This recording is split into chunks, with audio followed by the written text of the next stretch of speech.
Salam müəllimlər, hər vaxtınız xeyirli olsun. Hər Hər vaxtınız vaxtın xeyir müəllim. Hər vaxtın xeyir. Axşamınız sağ xeyirli olsun. olsun. Axşamınız xeyir. Axşamınız xeyirli olsun. Mən də ürəklə də göndərim sizlərə. Belə müəllimlər. Deməli, artıq hər birinizin məlumatı var ki, direktorların işə qəbulu başlayır. Ayın 30-undan sistem açılacaq. Noyabrın 11-nə qədər elektron sənəd qəbulu davam edəcək. Və sistem açılanda daha dəqiq biləcəyik ki, hansı üstünlüklər veriləcək, kimlər iştirak edə biləcək. Təqribi bilirik ki, direktorların işə qəbulunda iştirak etmək üçün deməli 500-ə qədər olan məktəblər, yəni 2 kateqoriyaya ayrılacaq və 500-dən şagird sayı 500-dən çox olan məktəblər. 500-dən çox məktəbdə iştirak etmək istəyirsinizsə, direktorlar, müavinlər, təşkilatçı işləyən müəllimlərə daha çox üstünlük veriləcək və müəllimlərə də üstünlük veriləcək. 85% diaqnostik MİQ sertifikasiyadan 85% və daha çox bal toplayan müəllimlər deməli iştirak edə biləcək. Amma 500 min üstdən aşağı olan məktəblərdə isə deməli 70% MİQ diaqnostik sertifikasiya balı 70%-dən yuxarı olan müəllimlər iştirak edə biləcək. Nazirliyin əməkdaşının, yəni Nurlan müəllimin əvvəlki çıxışında vurğulamışdı ki, hal-hazırda direktor müavin təşkilatçı işləyənlərin sertifikasiya MİQ diaqnostik balı nəzərə alınmayacaq, çünki onların təcrübələri var. Yəni təcrübə daha çox önəmlidir. Amma indi daha dəqiq biz sistem açılanda biləcəyik ki, yəni onların balları nəzərə alınacaq, yoxsa alınmayacaq. Amma əvvəlki çıxışlarında bunu vurğulamışdılar. Belə müəllimlər, hər bir şeyi sistem açılanda görəcəyik, amma daha yüksək ballı müəllimlər, hal-hazırda müavin direktor, təşkilatçı işləyən müəllimlər artıq hazırlaşmağa başlayıblar.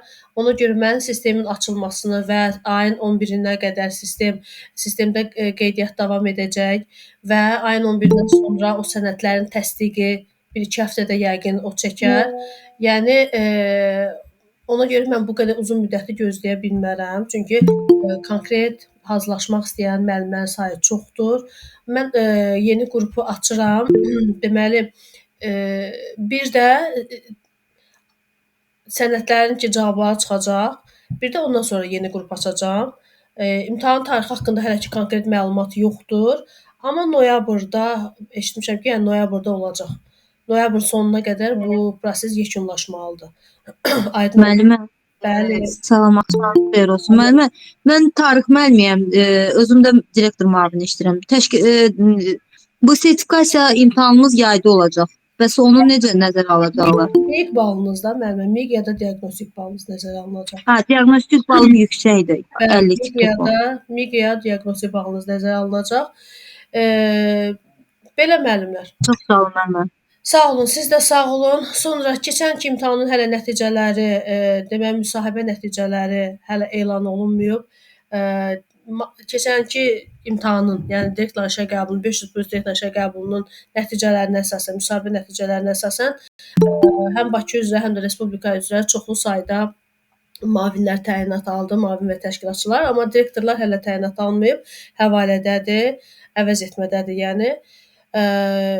Bəs onların nəticələri necə olacaq? Mən düşünürəm ki, yəni ola bilməz ki, siz bax bu qədər 3 mərhələdən keçmisiniz, testdən, SC-dən və müsahibə mərhələsindən. Amma bunun nəsə bir üstünlüyü olmasın və yaxud nədəsə bir nəzərə alınmasın. Yəni bilirəm bəzi müəllimlər həvəsdən düşür, bəs o mərhələlərdən keçdim, indi necə olacaq? Hamı yazır nazirliyə, konkret cavab verən yoxdur, çünki hələ bir konkret bir qərar da yoxdur ki, sizə 146-dan cavab desinlər. Amma kim zəng eləmək istəsə, təbii ki, zəng eləyə bilər, səbəbini soruşa bilər. Konkret hələ bir təlimat yoxdur. Amma mən belə fikirləşirəm ki, məntiqlə, yəni sizə üstünlük verilə bilər. Sizə üstünlük verilə bilər. Müavin və təşkilatçıların imtahanı isə deməli region idi, Dağlıq Şirvan regionu elan verdi. Test mərhələsi olacaq. İndi digər regionlarda test mərhələsi olacaq, ya olmayacaq, o haqqda dəqiq deyə bilmərəm. Mən də sizin kimi elanları izləyirəm. Ona görə konkret bir məlumat olan kimi elə ilk öncə statusda, ödənişsiz qruplarda paylaşıram. Bu belə müəllimlər. İndi istəyirəm biz dərsə başlayaq. Çünki bilirəm beyninizdə çoxlu suallar var, gün ərzində yazırsınız. Yəni bu dərs vaxtı biz bunları müzakirə eləyə bilmərik, çünki vaxtımız gedəcək. Kimin balı ilə bağlı nəsə sual olsa və yaxud da kimin nə narahat edirsə, şəxsidə yazın. Bakıda nə vaxt olacaq? Yəni imtahan olan kimi mən paylaşacağam. Və bu direktorların işə qəbulu bütün regionlara aiddir. Respublikanın bütün regionlarına aiddir. Naxçıvan Muxtar Respublikası da elan elədi. Yəni orada da ayın 30-undan 11-nə qədər elektron sənəd qəbulu olacaq. Yəni ümumiyyətlə həmişə 500 plus direktorlar işə qəbulu eyni gündə, eyni vaxtda olur. Yəni ayrı-ayrı vaxtlarda olmur. Məsələn, müavin və təşkilatçılar imtahanı ayrı-ayrı vaxtlarda olur, hər region üzrə. Amma direktorlar işə qəbulunda isə həmişə eyni vaxtda olur. Sənəd qəbulunu qutarandan sonra deməli sənədləriniz emal olunacaq. Ondan sonra isə təbii ki, müsahibəyə çağırılacaqsınız. Layiq olan namizəd təyinat alsın. Həqiqətən bizim məktəblərin vicdanla işləyən direktorlara çox ehtiyacı var. Həm də ki, peşəkar kadrlara, işi bacaran kadrlara, işləmək istəyənlərə hər zaman ehtiyac var. Belə 600-ə qədər vakant yer var müəllimlər. Sonra imtahan olub bitənə qədər bir çox vakansiyalar da çıxacaq. Hansı sənədlər? Hansı sənədlər əmək kitabçasıdır, diplomdur, bir də şəxsiyyət vəsiqəsi. Bunlar. Və bir də bilirsiniz nə lazımdır müəllimlər? Əgər direktor işləyirsiniz, direktor müavini işləyirsinizsə, bax o əmrin sürəti lazım olacaq. O sistemə yerləşdirməlisiniz. Çünki onlar necə bilsinlər ki, siz direktor işləyirsiniz, müavin işləyirsiniz, təşkilatçı işləyirsiniz. O əmrin sürəti də olmalıdır. Və yaxud da əmək kitabçasında orada yazılır da, əmək kitabçasında qeyd olunmalıdır. Belə müəllimlər, başlayaq. İstəyirəm sual-cavab edim. Bu günə mövzu ümumi təhsil haqqında qanunu deyəsən vermişəm. Elan eləmişəm ümumi təhsil haqqında qanunu. Ümumi sual-cavab edəcəm. Çünki dərsdə iştirak edənlər yenidir. Ümumi sual-cavab edəcəm qanundan, məcəllədən, kurikulumdan. Gəlin görək hələ bir müsahibə formatında necə cavab verə bilərsiniz. Ondan sonra həftənin birinci günü olacaq dərsi. Qeydiyyatınızı müəllimlər zəhmət olmasa. Həftənin birinci günü olacaq. Birinci gününə qədər kim qrupa daxil olmaq istəsə 055 279 21 27 nömrəsinə yazsın. İmtahan, deməli dərs qrupu imtahan bitənə qədər davam edəcək. İndi hələ ki 1 aylıq açıram qrupu. İnanmıram ki 1 aydan o tərəfə çəkər də imtahan prosesi. Birdən ola bilsin ki, daha sürətli olsun. Daha sürətli olsa əgər, daha tez olsa, onda biz sürətli qrupa keçəcəyik. Yəni indi minimum həftədə 3 dəfə olmaqla mən qrupu açıram. Həftədə 3 dəfə olmaqla. Birdən ayın 11-i sənəd qəbulu qurtardı, 20-si imtahan oldu. İndi o hər şey ola bilər. Çünki mən neçə ildir bu dərsləri keçirəm və hər necə deyim, imtahanın el olub, gec olub, el olub, tez olub. Yəni hər bir variantı hər birimiz hazır olmalıyıq. Əgər imtahan tez olsa, biz heç də hər gün gəlib dərs keçək ki, proqramı yekunlaşdıraq. Amma inanmıram noyabrın 25-dən tez olar. Çünki sizin sənədləriniz ayın 11-i qurtarır. Ondan sonra emal prosesi olmalıdır. O da asan deyil də. Yəni o proses 1-2 həftə çəkəcək. 2 həftə çəkəcək. Belə başlayaq müəllimlər. Kim hazırdır? Kim istəyir ki, müsahibə olsun? Dəqiqə. Görək ki, əl qaldırın burada. Zəhmət olmasa əl qaldırma işarəsi var. Gəlin müsahibə götürüm. Narahat olmayın müəllimlər. Bilmədiyiniz sual olanda biz burada öyrənməyə çalışacağıq. Samira müəllimə, axşamınız xeyir olsun. Salam Nəzim müəllimə. Necəsiniz? Səbinə müəllimədir. Sizin səsinizi eşitdim, çox sevindim. Səsiniz üçün darıxmışdı müəllimə. Siz də sağ olun. Siz harda bir qrup açırsınız, harda bir nə bilim görüşünüz olur, biz çalışırıq ki, mən şəxsən çalışıram ki, orada iştirak eləyim. Nəysə bir yenilik olanda siz çox sağ olun ki, məlumat verirsiniz.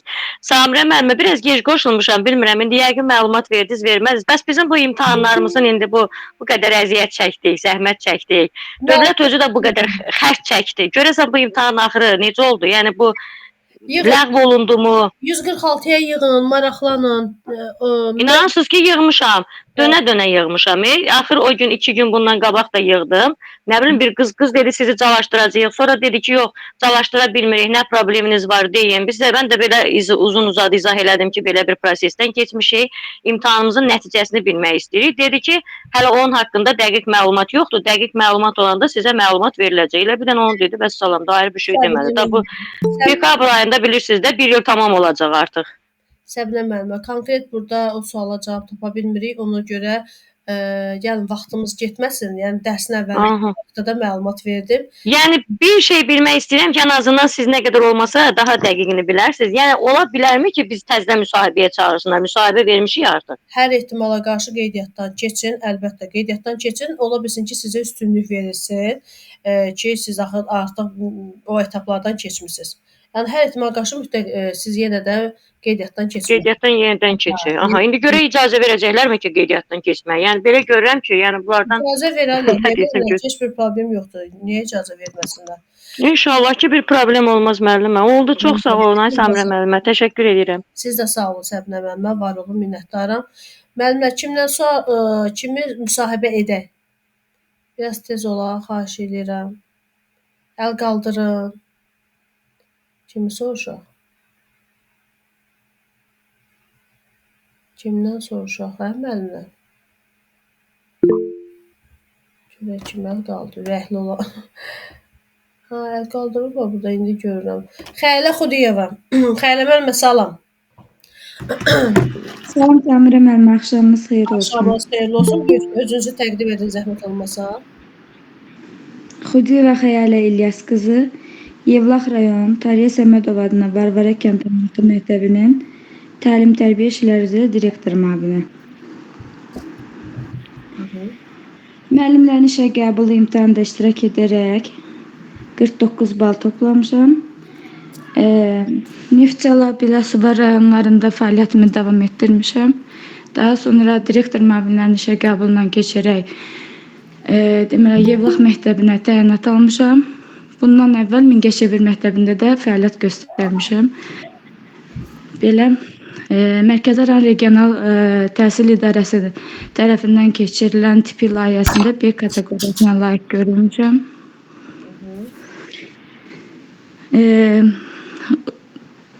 Belə.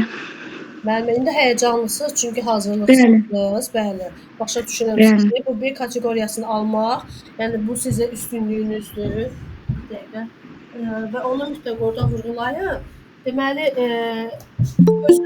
özünü təqdim etmə yaxşı hazırlayarsınız növbəti dərslərə. Biz orada düzəltmələr edərik. Özünü təqdim etməni çox xahiş edirəm müəllimlər. Deməli, özünü təqdim etməni tərcümə hal kimi yazmayın.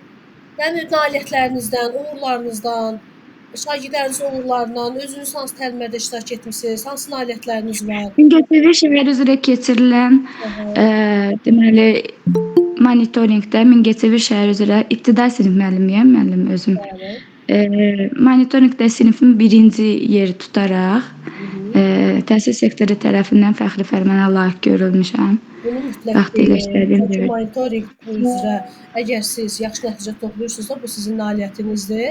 Və siz bunu deyəndən sonra ola bilsin Xəylə müəllimə sizə desinlər ki, siz müəllim kimi daha uğurlusunuz. Yəni monitorinqdə bax şagirdləriniz yer qazanıb. Bəlkə elə müəllim kimi davam edəsiniz.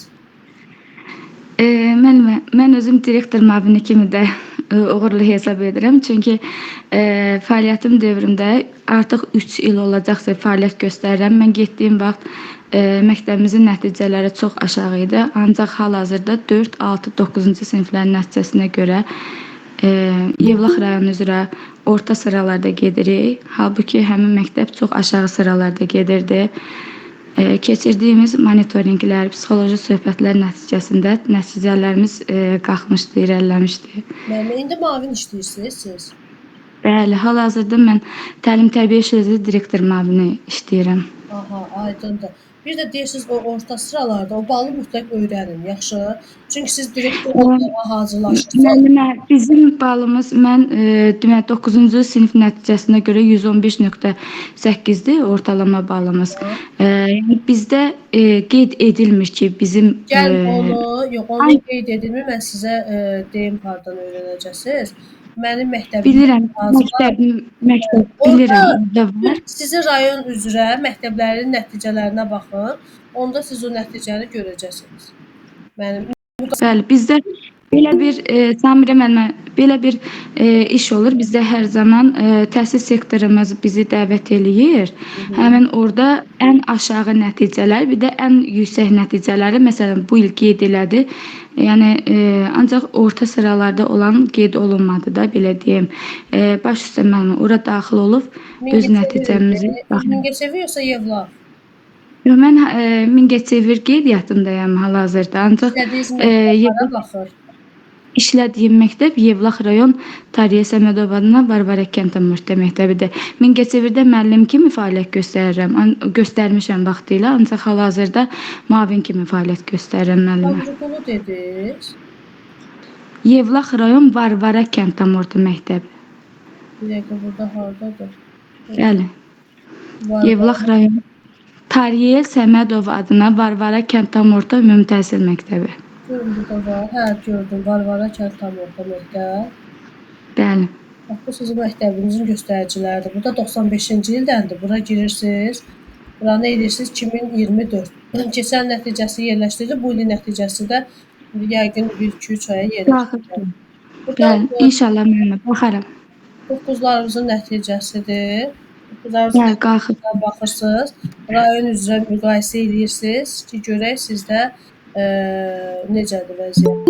Qırmızı xətt yuxarı olanda vəziyyət yaxşı deyil. Qırmızı xətt yuxarı olanda. Burada biraz rus dilində vəziyyət nisbətən yaxşıdır. Yaşıl Samirə müəllimə, ona hardan baxırdıq? Yadımdan çıxdı mənim. mənim məktəbim.az. Mənim məktəbim saytına girin. Aha. Orada 2024-ə qədər 95-ci ildən 2024-ə qədər yerləşdirilibdir. Öz Müəllimə, səfərə biz hansı bir sənədi istəyəndə bizdən təhsil sektora həmin o sayta daxil olub orada nəticələrimizə baxırıq. Ancaq ümumi şəkildə Yevlax üzrə neçənci olduğumuzu bilə bilmirik də, onu bilmirik. Onu buradan baxa bilərsiniz də müəllimə.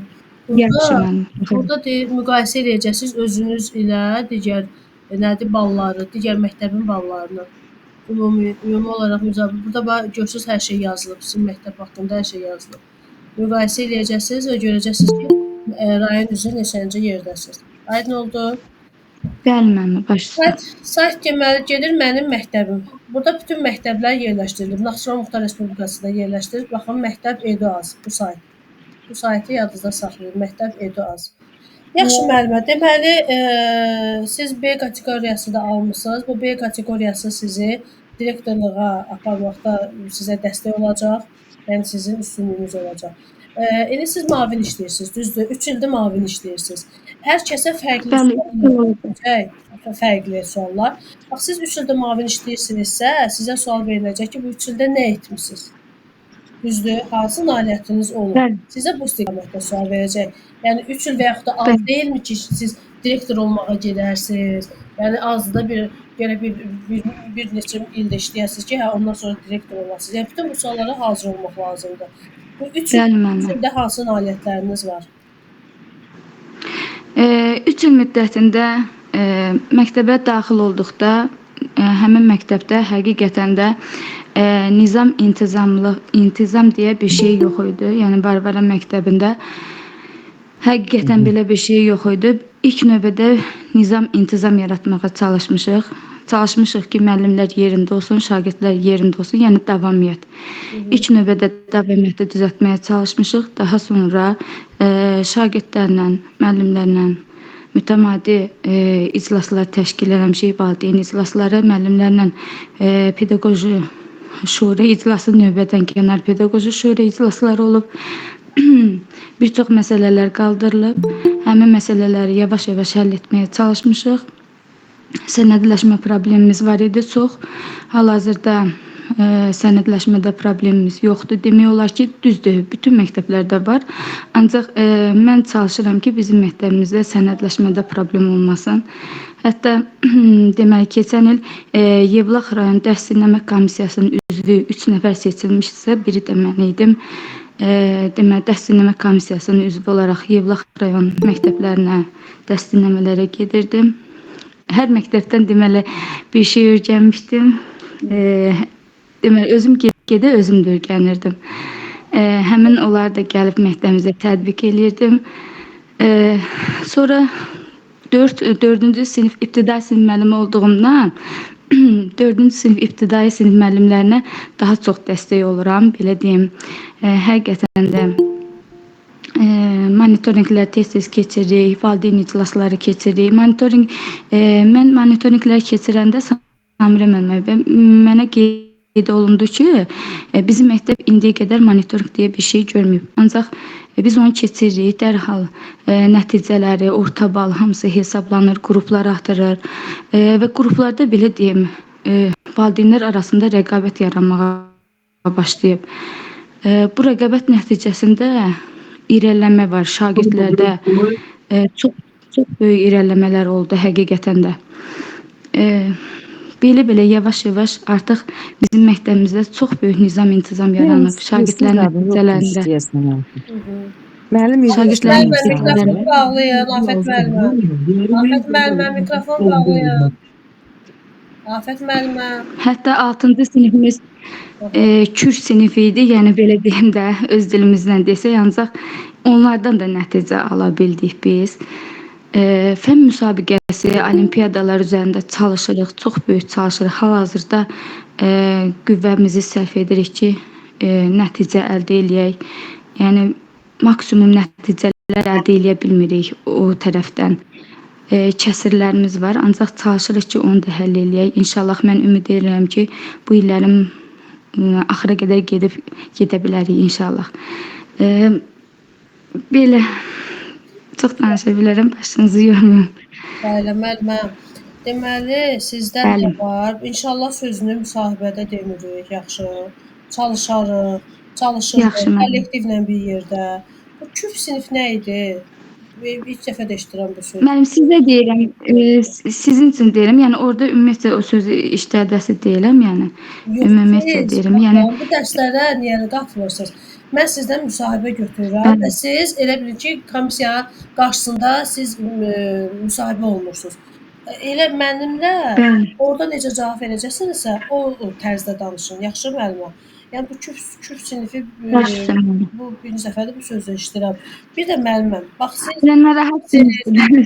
siz məktəbi ilə aparmağa çalışırsınız, amma sizin nitqinizdən mən belə bir başa düşürəm ki, dünyanı siz yaratmısınız.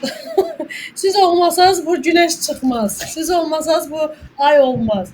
Belə olmaz müəlliməm. Siz elə deməlisiniz ki, kollektivlə bir yerdə, kollektivlə çalışaraq, əvvəlki nöqsanları aradan qaldırmağa çalışırıq.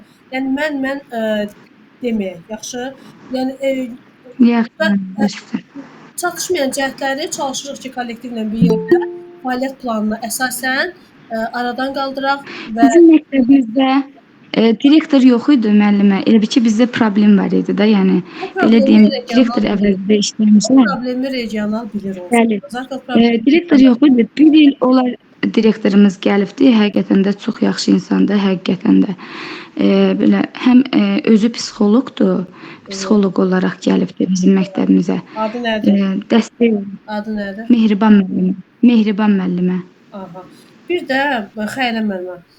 Digər məktəblərlə özünüzü müqayisə edirsiniz. Bu da doğru deyil. Məsələn, bizim məktəbdə bu var, digər məktəblərdə məsələn, burada nəyə siz müqayisə elədiniz, onu yazmadım, amma müqayisə elədiniz digər məktəblərlə. Nə deyirdik müəllimə məsələn? Nəysə digər məktəblə müqayisə elədiniz. Burada müqayisəni yazdım digər məktəblə, amma yadımdan çıxdı, səbəbini yazmadım. Müqayisə elədiniz. Müqayisə eləməyin. Sonra əvvəlki illərlə müqayisə eləməyin. Sadəcə belə bir cümlə deyil ki, çatışmayan cəhətləri çalışırıq ki, kollektivlə bir yerdə bu çatışmayan cəhətləri aradan qaldıraq və daha da təkmilləşdirək. Yəni öz nailiyyətlərinizdən danışın da. Amma əvvəl belə idi, indi mən belə eləmişəm. Bu istiqamətdə danışmayın. Yəni mən tövsiyə etmirəm. Yenə də özünüz bilərsiniz. Yaxşı? Yox, siz düz deyirsiniz müəllimə. Bəli, çox düz vurğulayırsınız. Bəli.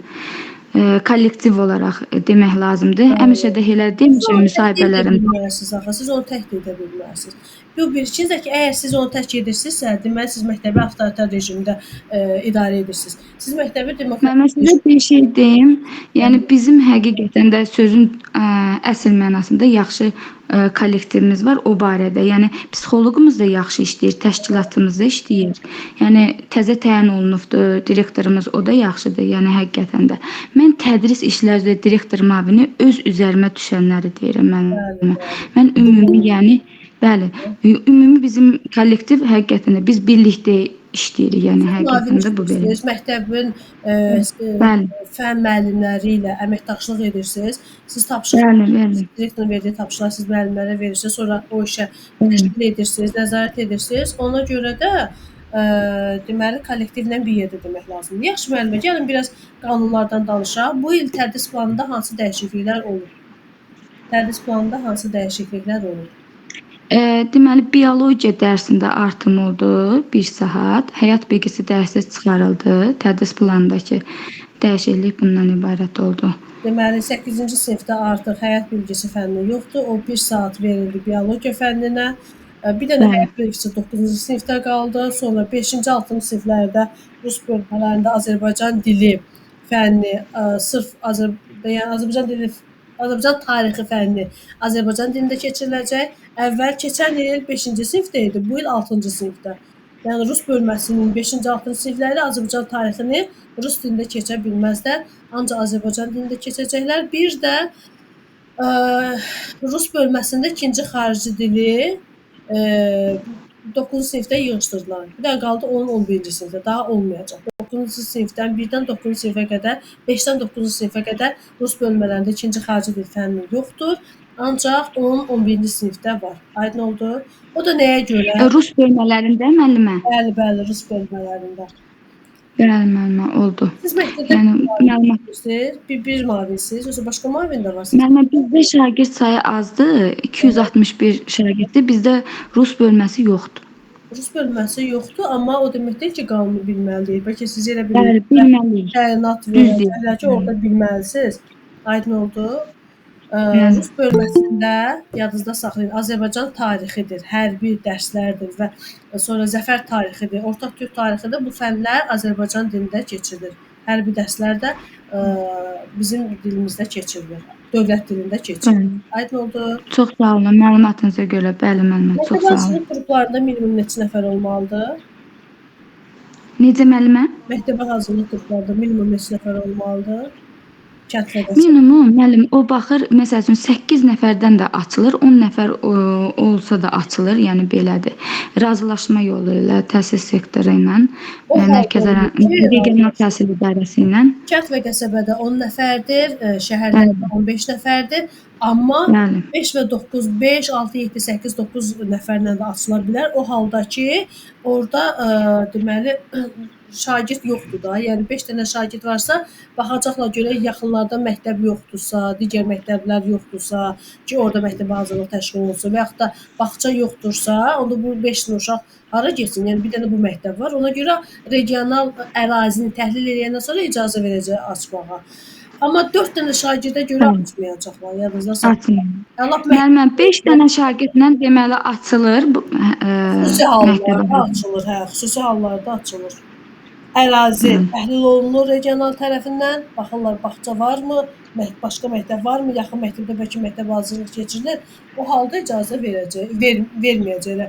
Yox, əgər yoxdursa, yaxınlıqda məktəb, bağça yoxdursa, hə, 5 nəfər icazə verəcəklər. 5, 6, 7, 8, 9 bu az sayda icazə verəcəklər. Amma 4 nəfər oldusa artıq icazə verməyəcəklər. Aydın oldu? Bəli, müəllimə, çox sağ olun, təşəkkür edirəm. Buyurun. Yaxşı müəllimə, sizlə sağollaşım. Keçim digər müəllimə. Sağ olun, sağ olun müəllimə. Siz də sağ olun. Ravila müəllimə. Axşamınız xeyir. Salam. Siz bizdə yeni müəllimlərdənsiniz. Adınızı heç eşitməmişəm. Bəli, bəli, ilk dəfə olaraq qoşulmuşam qrupunuza. Mənim İmtahanlara həqiqətən uğur arzulayıram vermək Çox sağ istəyən. olun. Demək müəllimə, bayaq məktəbə qədərlərlə bağlı danışırdınız. Bəli, bəli. Ona bir qeyd vermək istədim ki, mən özüm ibtidai sinif müəllimiyəm. Bu il məktəbə qədər qrup götürdüm, məktəbə hazırlıq qrupu. Deməli, əvvəllər 15 nəfərlə icazə verilmişdilər açılma, amma bu il bizdə 15 nəfərlə icazə vermədilər. Dedilər ki, ən azı 20 nəfər olmalıdır məktəbə hazırlıq qrupları üçün. Hansı Yəni 20 sənədə nəfərlə. əsasən deyiblər ki, onu? Hansı sənədə əsasən deyiblər onu? Valla bilmirəm, daha başqa bizdə 15 nəfər olan bir qrup var idi, o qrup açılmadı. Onun şagirdləri bölündü aramızda, paylandı ki, ən azı 20 nəfər olmalıdır. Yəni 20 nəfərlə 25, açıldı. Bunu mən dəqiq bilmirəm, ona görə dedim, bəlkə qaydalarda bir dəyişiklik var. Gəlin sizə konkret qanunu göstərim. Baxın, tədris planı yazırıq. Bəli müəllimə, qanunda 15-dir. Samir müəllimə, üzr Bizdə istəyirəm, də- bizdə də 16 nəfər oğlumun Bakı sinifində məktəbi. 16 nəfər olmasına baxmayaraq açılmadı. Təzə Bizdə qanun. Bakı məktəbidir, Bakı şəhər məktəbidir. Bizdə rayon Çünki 15 məktəbi nəfərdən başqa bir müəllim də açılmalı idi 15 nəfərlə, lakin sonda açılmadı ki, yox, minimum 20 nəfər lazımdır. Ona görə açılmadı. Bizdə rayon məktəbi 16 nəfərlə açılmadı ki, 18 olmalıdır. Hərəsi Ola bir bilsin ki, qanun nəsə çıxardı. dəyişiklik oldu. Ay Onda, amma müəllim, keçən il 15 nəfərlə açmışdılar. Baxın, mən sizə Samirə müəllimə biz yeni sənədini göstərirəm. Baxın, olan qrupları ləğv elədilər, bölüşdürdülər. şəhərlərdə 15 uşaq, ən azı 15 uşaq yazıblar da burada məktəb hazırlıq qruplarında. Ən azı Açmadılar müəllimə. Bu Hansı 20 qanuna nəfər əsas tapşırdılar. qalaraq bu cür eləyiblər? Bəli, 20 nəfərlə açıldı. daxili Açmadılar onu. qanunlarla. Daxili yazılmayan qanunlarla. Qanunda valla belədir. 15 nəfərə icazə var. Qanunu da mən sizə göndərdim. Biz də elə bilirdik, həqiqətən elə bilirdik, amma alınmadı. Elm və Təhsil Nazirliyinin yeni qanun qərarıdır. 15 uşaq. Yəni bu həmişədən belə olub. 15 uşaqla icazə verirlər. Məsələn bizim Bir də Samirə müəllimə məktəbdə var. hazırlığa icazə vermirlər. Çünki bizim otağımız yoxdur. Otağımız olmadığına görə biz məktəbə hazırlıq qrupları aça bilmirik. Bəlkə ola bilər başqa səbəbdir. Yəni sırf şagird sayı deyil, otağa görədir. Yox, Samirə müəllimə, Samirə müəllimə, müəllimələr düz deyir. Bu illər illəri icazə vermədilər açılmağa. Regionların özünün qayda qanunları var, onlar özləri bilirlər. Maraqlıdır. Bəs niyə məsələn qaldırmadınız? Çünki Elm və Təhsil Nazirliyinin qərarı var da. Nəsə davam Dedilər ki, edək. qaydada dəyişiklik olunub, 20 nəfər olmalıdır minimum. Yeni qərardır da bu. Bax sizə də göstərdim. 2025-ci ilin yeni qərarıdır.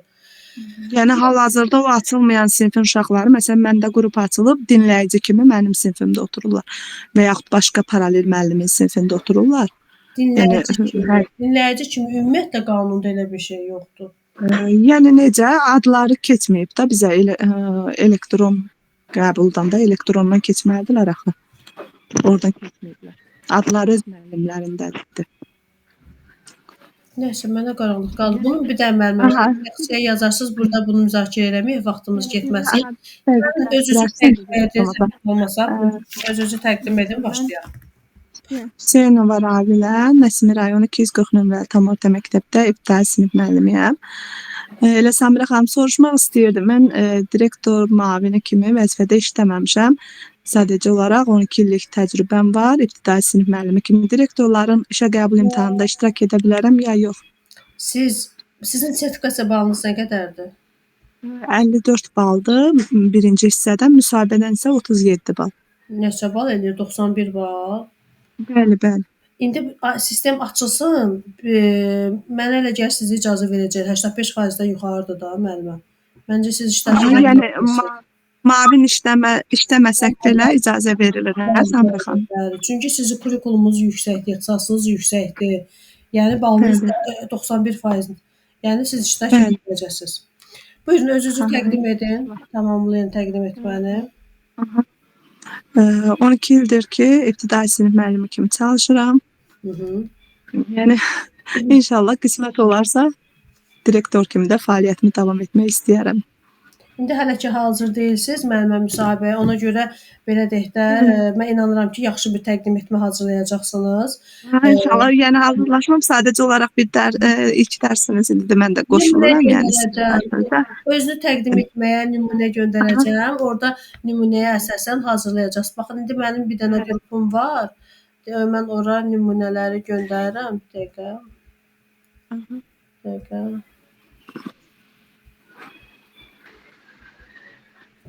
Məsəl üçün bura oktyabr qrupu yazım.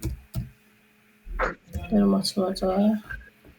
Aha, Ödənişsiz qruplarınızdır Səmirə xanım yoxsa? yox, bu oktyabr qruplarımdır. Mən orada nümunələr göndərirəm. Baxın, suallar göndərirəm. Sonra stativ suallar, sual-cavablar. Baxın görürsüz. Burada mən nümunə göndərmişəm, sizə də göndərəcəm. O lap dərsin əvvəlində idi. Oktyabr direktorlar qrupumdur. İndi sizlər üçün qrupa. Aha, baxın. Peşəkar təqdim etmə.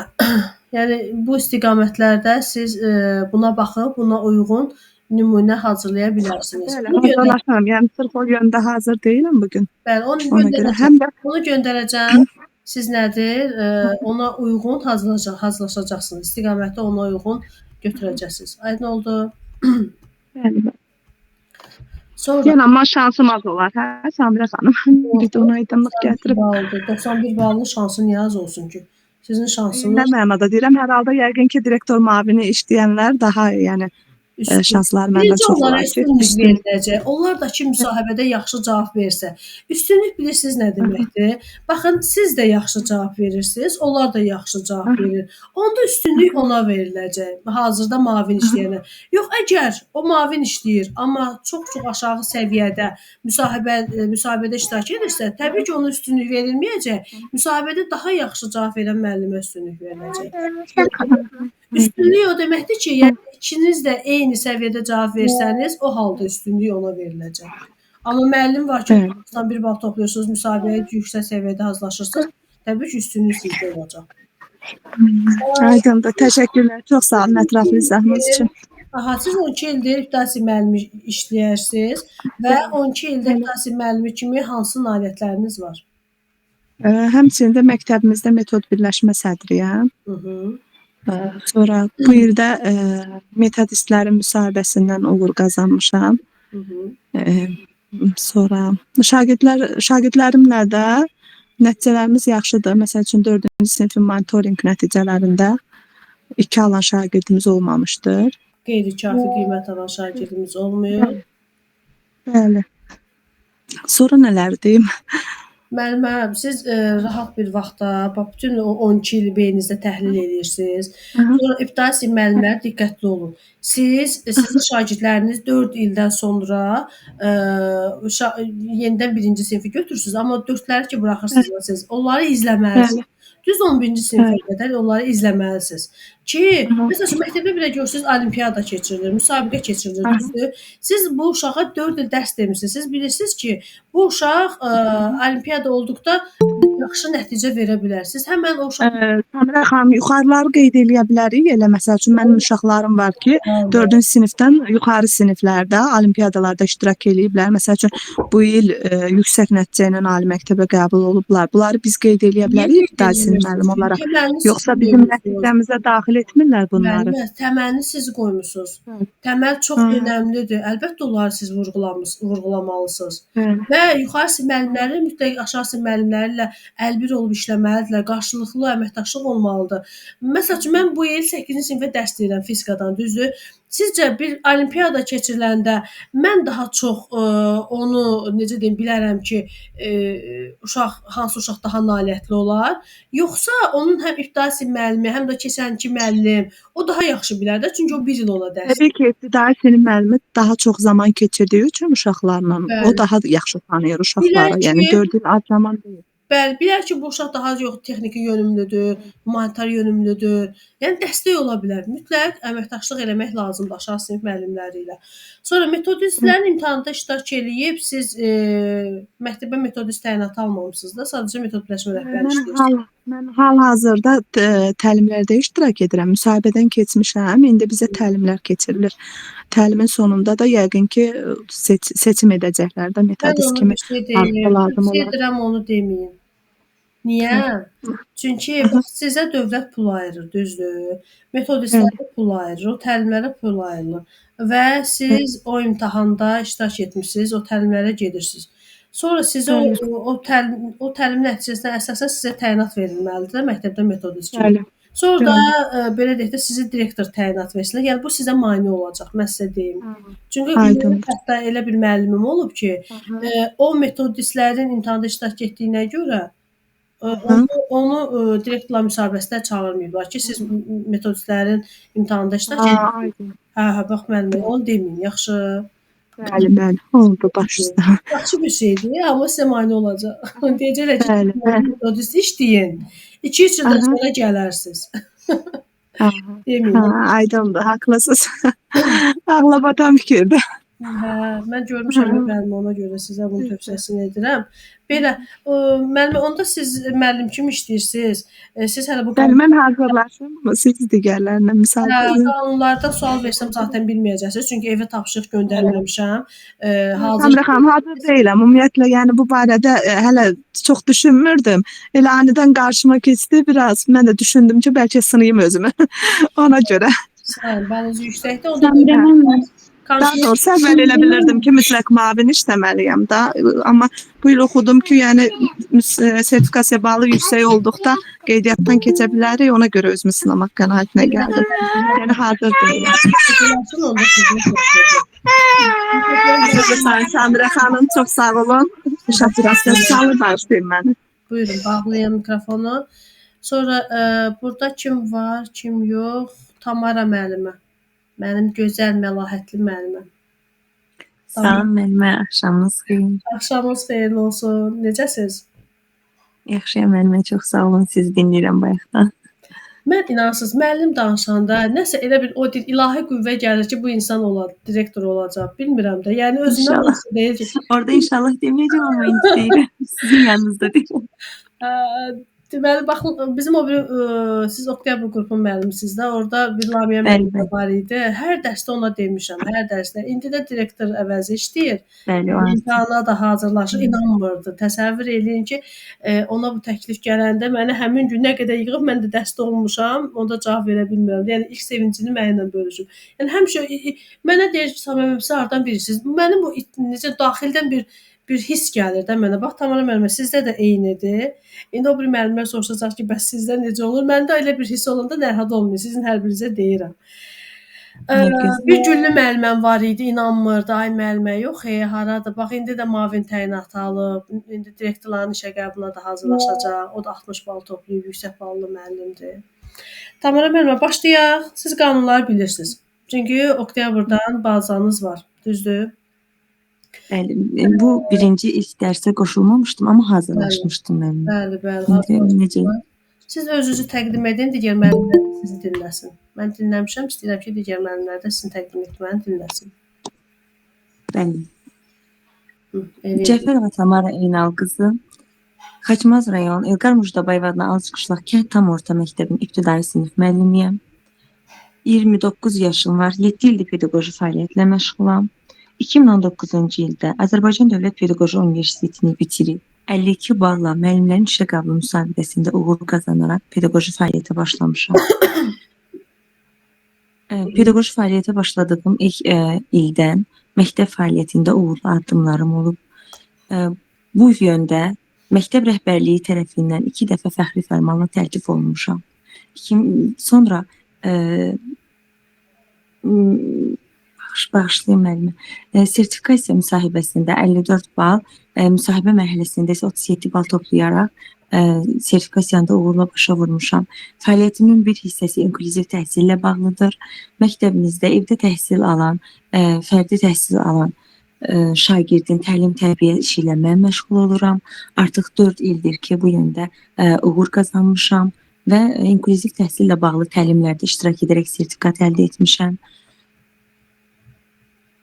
Diqqətiniz üçün təşəkkür edirəm. Burada biraz həyəcanlandım müəllimə. Amma keçən dəfə daha qəşəng Siz hazırlaşmışdınız da müəllimə, qəşəng hazırlaşmışdınız. Cümlələr təkrarlamışdım. Muncuq kimi gedirdi və bilirdiniz ki, soruşacağam. Ona görə növbət dəfə hazırlayarsınız. Yaxşı, indi müsahibəyə girəndə hazırlayarsınız. Bir də ona vaxt fasilə verməmək lazımdır da. Əsas orada düşünməmək, fasilə verməmək. Fasilə ya tez-tez demək lazım deyil, ya da çox aramla yox. Yəni orta səviyyədə davam eləməlisiniz. Müəllimə, siz 7 ildir işləyirsiniz. Və Bəli, bəli. fikirləşirsiniz ki, gedib kollektivə rəhbərlik edə bilərsiniz.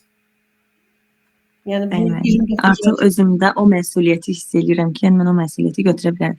Əslində var idi da fikrimdə. Bu il özümü hazır hiss eləmişəm. və 29 yaşınız var. Əslində, İllərin bəli, işə girdiyim ilk illərdən fikrimdə o. və illərin təcrübəli müəllimlərinə gedib əmr verə biləcəksiniz. Yəni bu inamı özünüzdə görürsüz. Bəs birdən getdiniz müəllimlər sizin əmrlərinizə tabe olmadı. Bəs onda necə olacaq?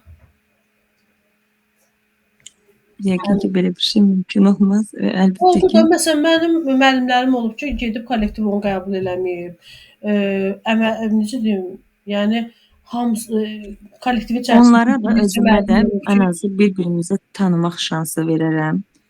Əlbəttə olmaq ki, yəni istəmir. onlar üçün yeni bir Deyirlər ki, biz əvvəlki Necə? direktorumuzu istəyirik. İndi elə məktəblər var ki, belə hallar olub. Yəni mən qruplarımda görmüşəm ki, qəbul eləmirlər. Bəli, bizdə var. Müəllimə bunu səbirlə qarşılayıram əlbəttə ki. Mhm. Yəni o müəllimlərə qarşı əlbəttə heç bir qərəzli münasibət göstərmərəm. O onların şəxsi fikridir, söz azadlığıdır, fikir düşüncələrini ifadə edirlər. Mhm. Amma yəni hər şey etik qaydalar çərçivəsində olmalıdır.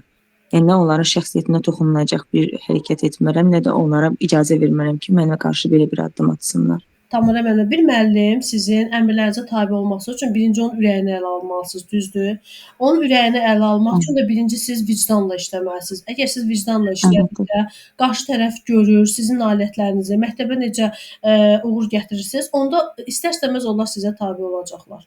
Yəni bunun üçün siz Əlbəttə həm əsas inamdır çalışmalısınız, mənimlə. dözümlü Əgər onlar olmalısınız, inanmır. ya vicdanlı işləməlisiniz, sağlam psixoloji mühit yaratmalısınız. Bütün bunlar yavaş-yavaş sizi uğura doğru aparan yoldur. Mənim bu dediyiniz işlədiyim müddətdə ola bilməz çox güman ki. Onlar ilk etapda mümkündür ki, yəni məsələn 1 ay ərzində, 2 ay ərzində mümkündür. Düzdür, insan heç nədən sığortalanmıyor. Sizə neçə müddət fəaliyyəti lazımdır dönəmində. ki, məktəbi tanıyasınız? Neçə müddət lazımdır ki, təyinat aldığınız məktəbi tanıyasınız? Əgər təyinat aldığım məktəb mənim heç işlədiyim kollektiv deyilsə, çox güman ki, belə olacaq 1 ay ərzində. 1 ay ərzində təxminən hər kəs haqqında müəyyən məlumat əldə edərəm. Amma tanış kollektivdirsə ki, mən istədiyim məktəb tanış kollektivdir. Yəni mənim öz yaşadığım kənd məktəbidir. Bir ay az. Elə olanda Bir də ki, bütün bunlar asılıdır şagird sayından, kollektivin sayından asılıdır, kontingentin sayından asılıdır. Tutalım şagird sayı azdırsa, 100-200 nəfərdirsə, bunu məsələn 1 ay bəs eləyər. Amma 500-dən çoxdursa, bu 1 ay bəs eləməyəcək. Çünki siz 500-dən artıq 500-dən aşağıda 1 ay, 2 ay bəs eləyər. Amma 500-dən çox olanda 1 ay, 2 ay hələ siz yeni pedaqoji heyətin adını öyrənmək. yeni müəllimlər görürsüz. Yəni beyin bütün bunları analiz eləməlidir. Bunun üçün 1 ay azdır. Yəni şagird sayından asılıdır. Aydın oldu? Şagird sayından asılıdır ki, siz o məktəbi tanıyasınız. Az öncə bir müəllim dedi ki, Belə sual versələr biz təxmini 1-2 ay deyək, nə deyək məsələn desələr də. birinci şagird təkcə sayından misal. asılıdır. Şagird sayından asılıdır. Sorunuz belə olsun ki, şagird sayı. sayından asılıdır. Bəli, şagird sayı az olarsa düşünürəm ki, 1 ay yetər. Amma şagird sayı çox olarsa, yəni 3 ay, 4 ay bəs eləyər. Məsələn, elə məktəb var ki, 5000 şagirdi var, elə məktəb var 1000 şagird var. Məsələn, 5000 nəfərlik məktəb üçün 6 ay lazımdır. Məsələn, mən özüm təyinat alanda şagird sayı onda 4500, 4600 4600 idi. Müəllim kollektivi 200 nəfərdən çox idi. Yəni mənə bir 5 ay, 6 ay bəs elədi ki, mən müəllim kollektivini tanıyım. Aydındır? Amma şagird sayı az olanda hə 1 ay, 2 ay belə bir deyək də bəs eləyir. Az öncə bir müəllim dedi ki, bizim məktəbdə var. Hansı müəllim idi bu? Bəli, müəllimə, mənəm. Aygül müəllimə. Aygül müəllimə, hansı Aygül müəllimə? Bəli, müəllimə. Müəllimə qeyd elədi ki, orada tanış məktəbdə. Bizim rəhbər də tanışdı, yəni bizim məktəbdə oxuyub, təhsil alıb, kollektivin bir neçə üzvləri onun müəllimi olub. Biz hələ 2 ildə onu qəbul eləyə bilmirik. Siz orada bayaq qeyd elədiniz, bəli, gələndə vicdanla işləsə, kollektivin ürəyini ələ ala bilər. Hətta onu sevməyənlər belə sonradan sevməyə başlayar. Məsələn, elə müəllimlərdən də biri mənəm, Əmrə baxmıram. Həmin direktorun əmrinə baxmır. Siz dediniz, müəllimə dedi, elə şey ola bilməz, vallahi olur yəni. İndi mən sizə bir şey deyim. O direktor vicdanla işləmir də, düzdür? Yəqin. Xeyr, müəllimə, xeyr. Qətiyyən. Bəs kollektiv olaraq nə edirsiniz siz? Kollektiv olaraq hər kəs öz bildiyini oxuyur, belə deyim müəllimə. heç kim tabe olmur. Düzdür, insani Demək ki, keyfiyyətləri idarəçilik bəziləri xoşa gələndir, amma məncə idarəçilik olmalıdır. İdarəçilik yoxdur və sonra vicdanla işləmək də yoxdur. Aha. Və siz mən sizə qanun yolunu deyim ki, siz həmkarlar yığışıb bir 10 nəfər ərizə yazsanız və o ərizəni öz həmkarların sədrinə təqdim etsəniz, o direktorun işdən azad olma məsələsinə baxıla bilər. Yəni baxılmalıdır. Çünki o rəhbər sizə kollektivə rəhbər edir. Əgər o kollektiv razı deyilsə, onun işinə razı deyilsə, atacağınız ilk addım, yəni sizin tabe olmamaq yox da, sizin atacağınız ilk addım odur ki, ərizə yazasınız. Yəni minimum bir 10 dənə ərizə bəs eləyəcək. Həmkarların sədrinə təqdim. Bəli. Müəllimə, bizdə deməli üzr istəyirəm. Bizim direktorunla ədalətli çalışdığını yəni görmürəm. Ancaq ki biz başqa həmkar var idi, onu çıxartdı, öz necə deyirlər, münasibəti olduğu, yəni nəsə o adamı qoydu həmkar. Və müəllimlərə də məcbur elədi ki, yazın, imzalayın, sənəd imzalayın, onu çıxardın, həmkarlıqdan onu qəbul eləyin. Yəni belə də oldu bizdə. Yəni halbuki indi məsələn indiki həmkar yəni öz adamıdır da, yəni biz onunla əlbir işləyə bilmərik də, yəni ona müraciət edə bilmərik. O halda nə olur? O halda nə olur? Görürsüz ki, əgər regional, yəni regionalın sizin bu məsələyə baxmır, artıq nazirliyə müraciət edə bilərsiniz. Artıq nazirliyə müraciət edə bilərsiniz. Kollektiv olaraq nazirliyə müraciət etsəniz bu məsələyə baxılacaq. Şəxsən mənim qruplarımda çoxlu sayda müəllim olub ki, həqiqətən deməli öz məktəbinin direktor əvəzini şikayət edib də, yəni açıq-aydın, anonim yox. Ümumiyyətlə yadınızda saxlayın, anonim şikayətlərə baxılmır, nə yazsanız da anonim şikayətlərə baxılmır. Yəni açıq-aşkar şəkildə özünə də deyərək bildirib ki, yəni sənin nöqsanları nazirliyin qarşısına qoymuşam, o da çıxardıb özü təyinat alıb. Yəni mənim elə müdavimlərim var. Çoxdur özdə. Belə müəllimlər, davam edək. Mən kimlə danışırdım, yadımdan çıxdı. Mənimlə Tamarim. Hə, Tamara müəllimə. Deməli 7 ildir işləyirsiniz, 29 yaşınız var və inklüziv təhsildə sizin nailiyyətiniz var. Bax bu inklüziv təhsili eşidib sizə sual verə bilər. İnklüziv təhsil nədir, evdə təhsil nədir? Bunu yaxşı-yaxşı öyrənin müəllim. İndi biz hələ ki bu sənədləri keçməmişik, oktyabr qrupunda sənədlərdə. Keçəndə orada daha dərindən öyrədəcəm. Sonra müəlliməm, gəlin biraz substantiv sual verək, çünki qanunları hələ keçməmişəm deyə. Yox, sizdən keçmişik də. Yəni keçmişik mən. Hə, gəl dərnək. Əmək mücadeləsindən keçmişdik. Sizdən keçmişik. İntizam tənbihləri haqqında sual verəcəm. Hansı intizam tənbihləri var? İntizam tənbihləri əmək haqqının Yox, 1/4 hissi. Töhmət, şiddətli töhmət. Töhmət xəbərdarlıq edilməklə şiddətli töhmət. Xəbərdarlıq sayılmır məncə intizam tənbihi. Yox, intizam tənbihi sayılmır. O Sonuncu xəbərdarlıq edilməklə şiddətli töhmət var. Şiddətli töhmət. Bəli, töhmət, şiddətli töhmət. Bir də işdən azad olma Ç bəndinə əsasən 70-ci maddənin 70-ci maddənin Ç bəndinə əsasən və bir də əmək haqqının 1/4-dən azad əmək haqqının 1/4 hissəsi.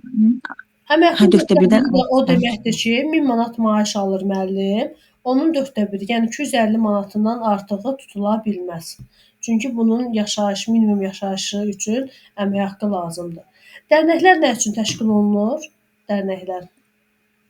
Dərnəklər uşaqların istedad və qabiliyyətlərinin inkişaf etdirilməsi, həmçinin onların maraq və maraqlarının nəzərə alınması ilə onların inkişafını təmin etmək, həm də onların dərslərinə, peşə yönümünə də istiqamətləndirmək. Dərnəklərdə minimum şagird sayı nə qədər olur?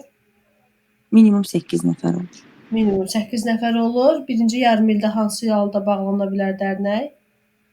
Birinci yarım ildə əgər şagird sayı, uşaqların öz istəyi ilə şagird sayı azalarsa, uşaqlar özləri çıxarsa dərnəkdən, bu zaman onlara bir ay ərzində dərnəyin yenidən təşkil olunması üçün vaxt verilir.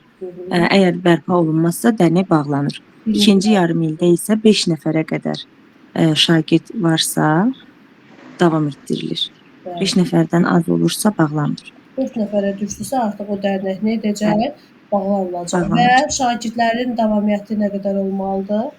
Davamiyyəti əgər bir şagird 10 saat dərs buraxırsa, 10 dəfə dərnəkdə iştirak eləmirsə, o kənarlaşdırılır. Dərnəkdən kənarlaşdırılır.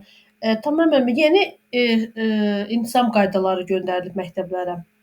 Onu hələ düzdür mən göndərməmişəm. Onu sabah dərsim olacaq da sizin qrupa. Ondan sonra göndərəcəm. Dərsdən sonra göndərəcəm. Yaxşı oxuyarsınız intizam qaydaları haqqında. Orada cəza tədbirləri var. Düzdür, cəza tədbirləri belə deyək də yenə problemi həll etmir, amma sarı kartlar, yaşıl kartlar, qırmızı kartlar bu Bizim məktəbə gəlməyib müəllimə hələ, yəni tanış ola bilməmişik. gəlməyib. Amma göndərin, zəhmət olmaz. Hə, göndərəcəm, o kartlar haqqında öyrənəcəyik. Yəni bu necə deyim də, elə ancaq kartlarla bağlı ən cəza budur. Amma əslində bu belə olmalı deyil. Daha Şagird davranış qaydaları tətbiq olunan məktəblərə göndərilibdir. Yaşıl kart, yəni davranışı yüksək səviyyəli olan şagirdlərə verilir. Sarı kartda özünü yaxşı apara bilməyənlər. Bunlar sarı kartdan təmin Tutalım ki, olunurlar. mənim 5 dənə sarı kartım var. Davranışında çatışmazlıqlar var. Sonra nə olacaq? 5 dənə sarı kartı yığdım. Nə olacaq? Nəsə olacaq yenə? Vallahi heç nə olmayacaq. Yəni konkretləşdirilməlidir. Bax, bütün bu cəza tədbirləri konkretləşdirilməlidir. Ən azı bir limit qoyulmalıdır ki, bu kart Bəli. sahibi həyatda çatanda bu cəza tətbiq olunacaq. Ya uşaq nə bilim sinifdə qalacaq, ya nəsə bir axı bir tənbih Limit olmalıdır. yoxdur. Biz deməli universitetdə sistem necədir? Əgər sənin 2 dənə qayıbın olursa, 2 dənə qaybın olsa 1 balın silinir. Burada da elə olmalıdır. Məsələn, qayıb sayına uyğun Limiti aşağıda da mənim elə deyil. Orada kredit sayını qaralar. Yəni bu bilirsiniz necə bu kartların sayını artırım, qayıblarımın sayını artırım. Bu əgər heç nə silinmirsə, onda bu bir faydası yoxdur. Bu çoxsa bu məsələn tutam ki 2 kartı olanın 10 balı silinəcək. Nəsə belə bir şey olsa, hə, mən deyərəm Ən azı düz deyirsiniz müəllim. bu Qiymətdən bahsedirsiniz. mən uşağa 10 dənə kart sarı verdim, 10 dənə qırmızı kart verdim. Bunun nə faydası? Və yaxud da neçə dənə yaşıl kartı olanın balı artırılacaq. Nəsə bir konkret cəza olmalıdır. Hə, kartı verdik. Bu tədbir deyil ki. Yetərli deyil də, müəllimlərə dəstək deyil bu. Tanımıram müəllimə. Sizlə sağollaşım. Keçim digər müəllimə. Siz də sağ olun. Müəllim, mən müsahibə verə bilərəm müəllim. Salam. Necəsiz? Salam, çox sağ olun müəllim. Siz necəsiz? Mən də yaxşıyam. Allah təşki qismət eləsin. Sizin məndən, mənim də sizdən. Yaxşı mənada. Necə? Bir-birimizdən əl çəkək. Hə, Gülməz müəllimə? Yaxşı mənada deyirəm ha. Ki, siz bir də necə deyim, bax bu imtahanda uğur qazanasınız. Uğur qazanasınız. İnşallah, inşallah. Dərslərdə deyəsiniz ki, bəs uğur qazandım. Allahın izniyle inşallah yaxşı olar müəllimə. Hə, Gülməz müəllimə. Tamam. Eyni, başlayaq. Başlayaq müəllim. Təqdim eləyin görək özünüzü. Görək nə yazırıq. Mən Əliyeva Gülbəniz Beyləqan rayonunda doğulmuşam. 2002-ci ildə Azərbaycan Dövlət Pedaqoji Universitetini bitirmişəm. 2008-ci ildə İmişli rayon Yalavac kənd İdris Səfərov adına tam orta məktəbdə tarix müəllimi olaraq fəaliyyətə başlamışam. Və müəllim olaraq təhsil sahəsində müəllim olaraq fəaliyyət göstərdiyim müddətdə həm pedaqoji, həm də təşkilati bacarıqlarımı inkişaf etdirmişəm. Daima şagirdlərlə işləyərkən əsas məqsədim onlara yalnız bilik vermək deyil, həm də onlarda milli mənəvi dəyərləri, milli vətənpərvərlik hissini və yaradıcı düşünmə bacarığını formalaşdırmaq olmuşdur. Və mənim səriştəli peşəkar müəllimlik bacarığım məktəb rəhbərliyi tərəfindən dəyərləndirilərək 2018-ci ildə həmin məktəbdə sinifdən xaric, məktəbdən kənar tərbiyə işləri üzrə təşkilatçı vəzifəsində irəli çəkilməyinə səbəb olmuşdur. Hal-hazırda həmin məktəbdə, həmin qeyd etdiyim vəzifədə çalışıram. Çalışdığım müddətdə daimi yenilikçi və motivasiya edici üsullardan istifadə etmişəm. Müxtəlif mövzular üzrə tədbirlər, müsabiqələr, sosial aksiyalar vasitəsilə şagirdlərimizin həm fərdi bacarıqlarını, həm də ictimai fəallıqlarını inkişaf etdirməyə nail ola bilmişəm. Tərbiyə işləri üzrə təşkilatçı vəzifəsində çalışdığım müddətdə bir çox uğurlarım olmuşdur və buna görə də bir neçə fəxri fərman və sertifikatlara layiq görülmüşəm.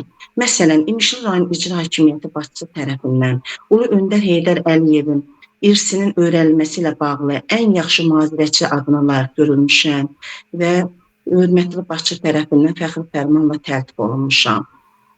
Və Kürdəmir Regional Mədəniyyət İdarəsi İmişli rayon Mədəniyyət Mərkəzinin mədəni kütləvi tədbirlərində fəal iştirakıma görə Mədəniyyət Mərkəzinin fəxri fərmanına layiq görülmüşəm. Və qeyd edərdim ki, Azərbaycan Respublikası Təhsil Nazirliyinin İKT-nin təhsilə tətbiqi üzrə müəllimlərin peşəkarlıq səviyyəsinin təkmilləşdirilməsi, təlim kurslarında iştirak etmişəm və sertifikat qazanmışam. Və digər demək olar ki, müəllimlərin sosial platformasında daha geniş yayılmış və müəllimləri daha çox özünə cəlb edən bizim Azərbaycan Təhsil Forum sosial platformasının təşkil etdiyi bir neçə tədbirlərdə iştirak etmişəm və bir neçə rəsmi sertifikatlar əldə etmişəm. Bunlardan ən başlıcası sosial platformada, Təhsil Forum sosial platformasında iştirak etdiyim tədbirlərdən ən başlıcası yadda qalanı İstanbul Nişantaşı Universitetinin əməkdaşları ilə olan görüş olmuşdur və bu demək olar ki, tədbirdə mən demək olar ki, eğitimi Bakı Forumu sertifikatını qazanmışam.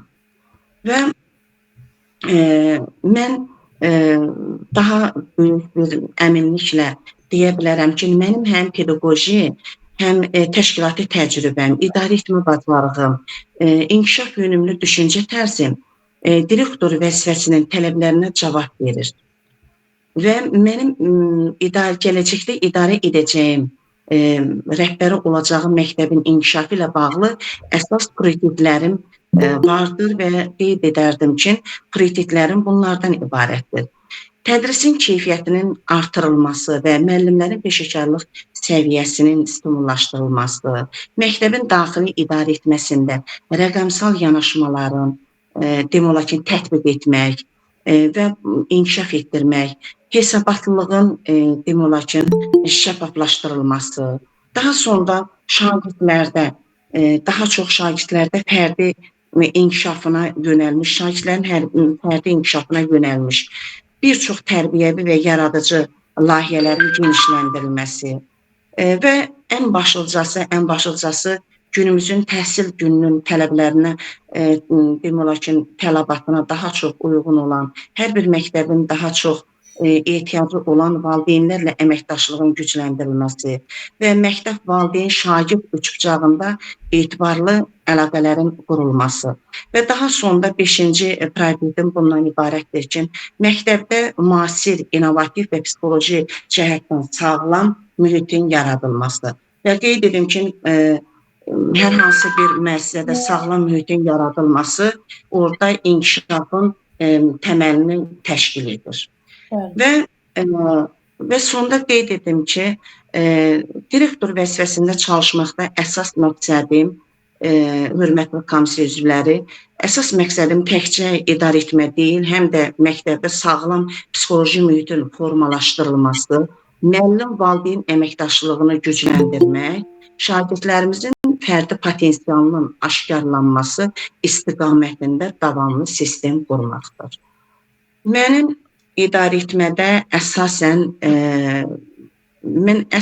idarə etmədə nəzərdə tutduğum şəffaflıq, sonra qarşılıqlı etimad və məsuliyyət prinsiplərinə üstünlük verirəm. Və hesab edirəm ki, hər bir təhsil müəssisəsinin uğuru kollektivinin bir komanda kimi işləməsində, rəhbərinin isə bu komandanı düzgün istiqamətləndirməsindən asılıdır. İdarə etmədə əsas prinsiplərim isə bunlardır. Şəffaflıq, komanda işi və nəticə yönümlü yanaşma. Və sonda qeyd etmək istərdim ki, fəaliyyət göstərəcəyim illərin təcrübəsi olaraq deyə bilərəm ki, məktəbi uğura aparan əsas məsələlərdən biri də müəllimlər arasında əməkdaşlıq, qarşılıqlı hörmət mühitinin yaradılmasıdır. Diqqətiniz üçün təşəkkürlər. Gülbəz müəllimə, deməli, çıxışınız uzun çəkdi. Mən özüm saxlamadım sizi. Nəyə görə? Çünki siz bilməlisiniz ki, özünüzü təqdim etməyə neçə dəqiqə biz vaxt ayıra bilərik. Aydındır? Mən özüm dayandırmadım ki, görüm siz o uzun çəkdi, çəkmədi, onu siz hiss edəcəksiniz yoxsa yox. Yəni siz çalışmalısınız ki, bax bu əla. Özünü təqdim etmə əla. Prioritet sahələri vurğuladınız, uğurlarınızı vurğuladınız, gələcək planlarınızı vurğuladınız, amma biraz qısaldacağıq. Yaxşı, Gülbəz müəllimə. Qısaldacağıq, daha konkret. Yəni orada məsələn təkrar cümlələr çox idi, düzdür Gülbəz müəllimə? Axırını. O nöqtəni sizi saxlamadım ki, görün müəllimə nöqtəni necə qoyacaq, fikrini necə tamamlaya biləcək. Yəni siz onu biraz necə deyim, uzun müddətli duymalısınız.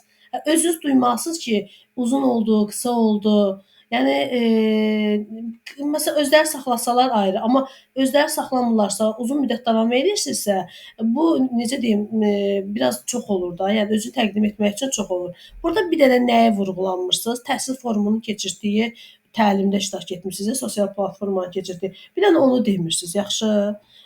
O özünüzü Yaxşı, müəllim.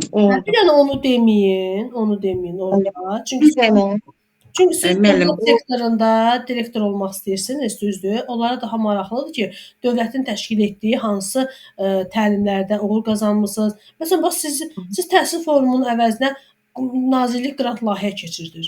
Nazirlik yaradıcı müəllim müsabiqəsi keçirdir. Bax onların adını deməyiniz daha məqsədə uyğundur. Məsələn, ayın 25-i yaradıcı müəllim müsabiqəsinin sənəd qəbulunun son günüdür. Orada sinifdə necə yaradıcı bir mühit yaradarsınız, hansı metodlardan istifadə edərsiniz. Yəni belə bir 2 səhifəlik esse yazıb göndərməlisiniz. Nədir? Həmin o e-mail adresə. Yəni siz daha çox dövlətin keçirdiyi imtahanlara üstünlük verin, təlimlərə üstünlük verin. Amma belə əla. Yəni Gülbəz müəllimə, nitqinizin əvvəli çox əla, sonunu da qısa eləyərsiniz. Yaxşı. Belə bu qədər. Deməli siz təşkilatçı işləyirsiniz və təşkilatçıya uyğun təbii ki, suallar veriləcək. Əsas da bax indi noyabr ayı uşaq hüquqları aylığıdır.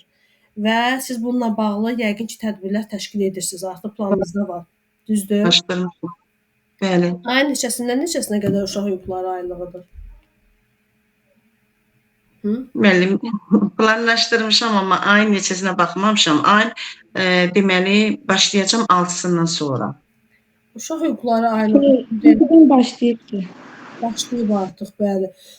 Sonra başlayacağam. Ayın neçəsindən neçəsinədir müəllim? Bizə də başlayıb artıq. Noyabr'a qədər olacaqdı. Noyabrın 11-i idi deyəsən. Noyabrın 20-sindən 20-sinə qədərdir də. Ayın 20-sindən 20-sinə qədərdir. Noyabrın 20-sinə qədər uşaq hüquqları aylığı elan olunub və siz artıq hansı tədbirləri keçirtməlisiniz ki, uşaqların hüquqlarını müdafiə edəsiniz.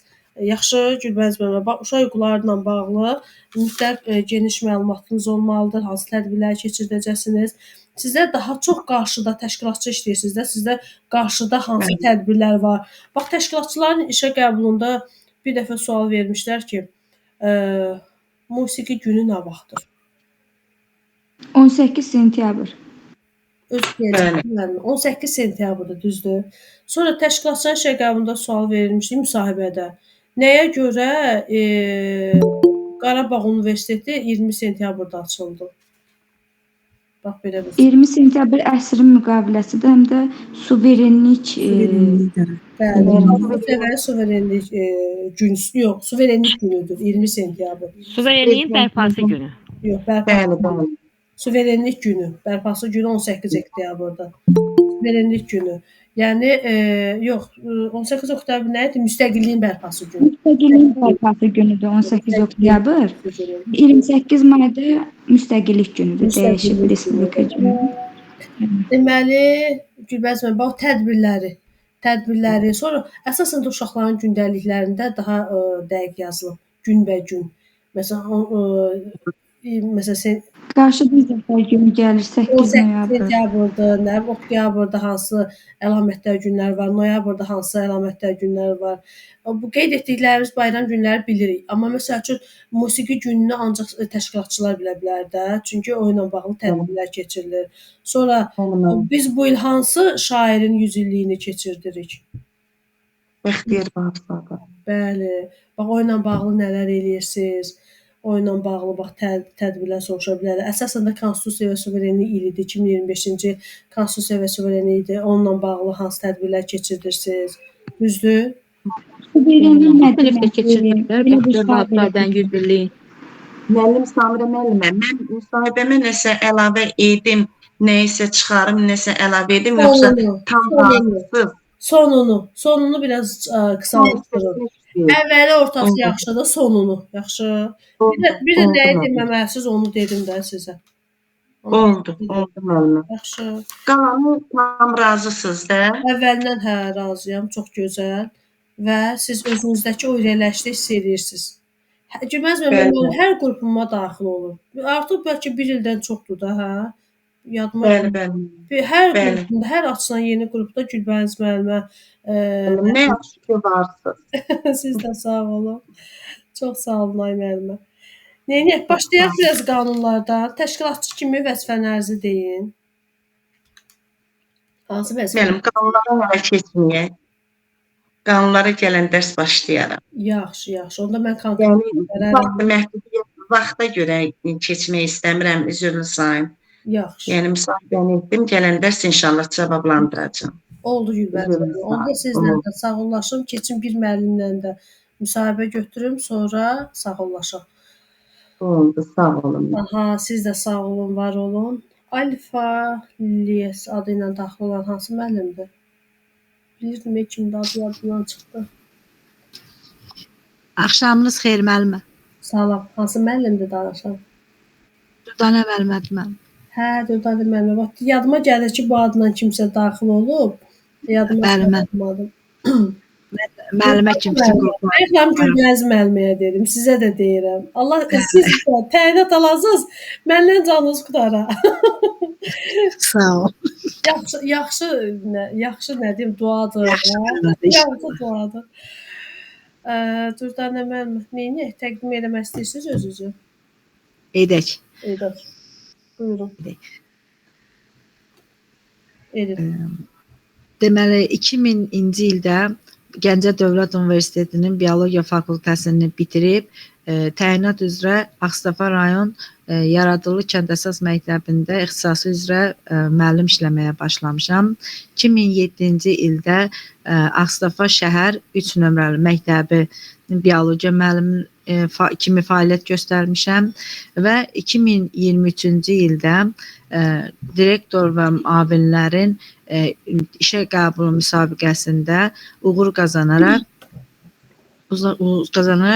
Qazax rayon Çaylı kənd Eşən Cəfərov adına 2 nömrəli tam orta mütəhsil məktəbində təlim tərbiyə işləri üzrə, tədris işləri üzrə direktor müavini işləməyə başlamışam. Bundan başqa bir sıra müsabiqələrdə iştirak etmişəm və uğurlarım olmuşdur. Deməli, 2023-cü ildə şagird sayı 500-dən yuxarı olan məktəb 500-dən yuxarı olan imtahan müsabiqədə iştirak etmişəm. Müsahibə mərhələsində, esse mərhələsindən də keçmişəm. Müsahibədə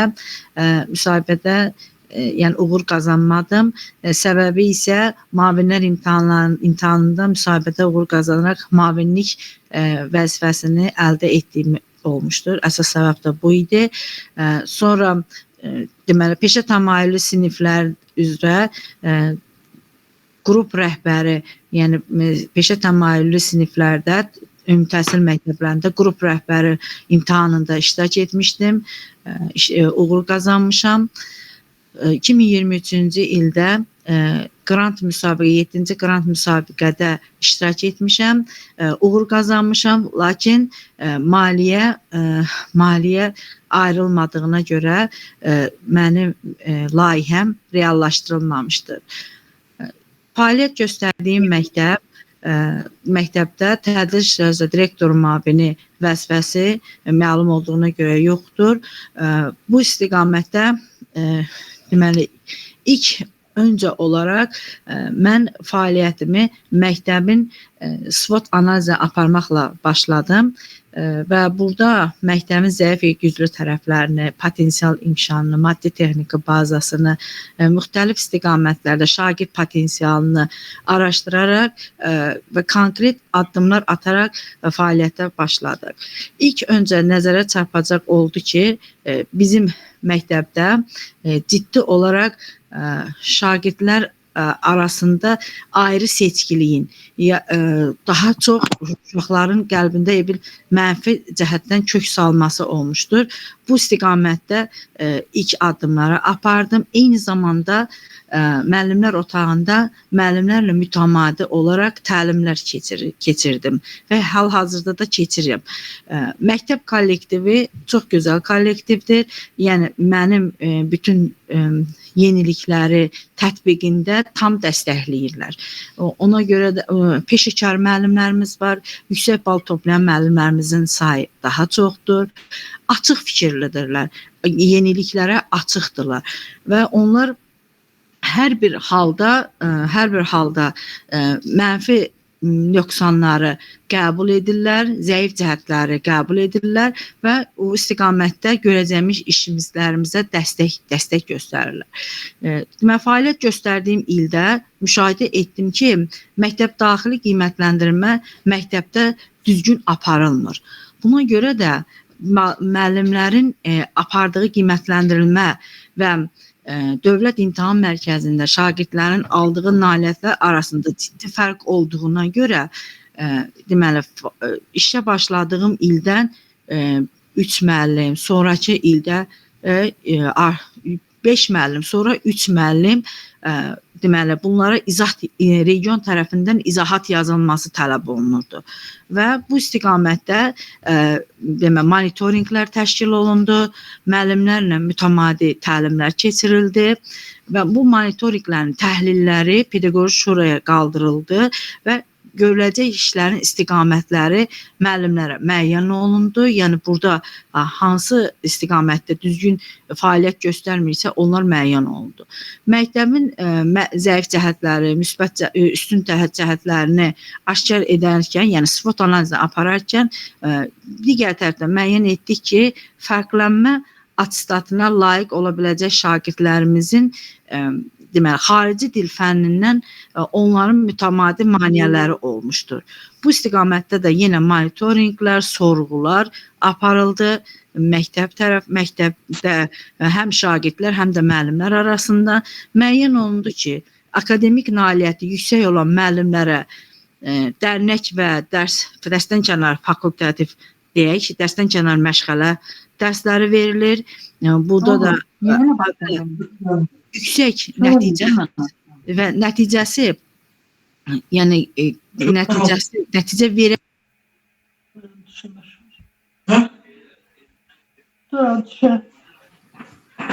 nəticəsi orta olan müəllimlərə isə əsas xarici dil fənlərinin tədrisi tapşırılmışdır. Və biz də yəni 2024-cü 25-ci tədris ilində artıq müəllimlərə münasibətdə dəyişikliklərin olacağını öncədən təlimlərdə bildiririk. Sonra isə fəaliyyətə başlayırıq. Valideynlərlə mütəmadi əlaqələr. Mən onu bildirmək istəyirəm ki, valideynlərlə münasibətdə. Valideynlərlə mütəmadi sıx əlaqə yaratmaq məktəbdə görüləcək işin daha da sürətlənməsinə səbəb olur. Əgər bu münasibətlər düzgün istiqamətdə qurulursa və bu istiqamətdə də daim mütəmadi valideyn iclaslarının sırf maarifləndirici xarakter daşımasını mən tətbiq etdik. Təklif elədim müəllimlərə, sinif rəhbərlərinə və bu istiqamətdə biz işimizi birgə qurduq. Sonra valideyn iclasından sonra müəllimlər arasında kiçik müşavirə keçirdik. Nə edəcəyimizi, nə olacağını, bundan sonra nə edəcəyimizi müəyyənləşdirdik və növbəti valideyn iclasına qədər biz nələri valideynlərin qarşısına çıxara biləcəyimizi aydınlaşdırdıq. Və bunu bildirim ki, bütün bunlar deməli 2023-24-cü tədris ilindən 2024-cü 25-ci tədris ilinə qədər akademik nailiyyətləri məktəbin orta balının tədris ilində orta balının yüksəlməsinə gətirib çıxartdı. 2023-24-cü ildə 100 bal orta bal olduğu halda 2024-25-ci tədris ilində bu 119 bala qalxmışdır. Daim mütəmadi olaraq məktəbdə monitorinqlər təşkil edildi və bir də valideynlərin qiymətləndirilmədə haqlı narazılıqlarına qarşı da bir sıra tədbirlər görüldü məktəbdə.